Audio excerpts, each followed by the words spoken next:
हालात इंसान को वो बना देता है जो वो कभी था ही नहीं। सोच अगर खूबसूरत हो तो अल्लाह ताला भी तकदीरें बदल देता है। नसीब जैसा भी हो, नमाज और कुरान से मदद लेकर अल्लाह से जो भी मांगो ज़रूर मिलता है। जो शख्स सजदों में रोता है उसे तकदीर पर रोना नहीं पड़ता।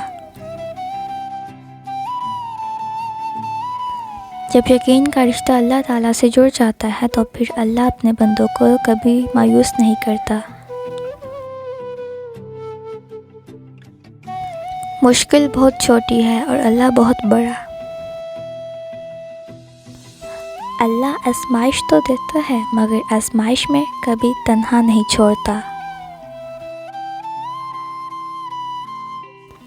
बेशक सब्र करने वालों का मुकद्दर अल्लाह खुद लड़ता है।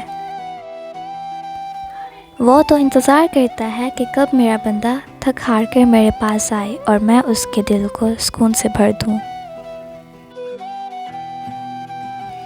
तुम ईमान तो रखो अल्लाह पर, वो बेहतर लेकर बेहतरीन देता है। मंजिल सबकी अल्लाह है, मोहब्बत गम और आजमाइश ये तो बस सफ़र का हिस्सा है।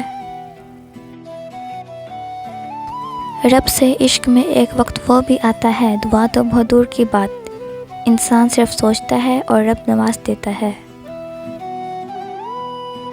वो हर नामुमकिन को मुमकिन करने पर कादिर है, तुम नेक नियत से मांग कर तो देखो। अल्लाह की पकड़ इंसान की अकड़ एक झटके में निकाल देती है। ठोकर भी उन्हें लगती है जिन्हें रब ने थामा हो। एक ही जुमला इंसान की तरबियत के लिए काफ़ी है कि अल्लाह देख रहा है। अपनी मांगी हुई दुआओं पर यकीन रखो, वो रहमान है, रद्द नहीं करता।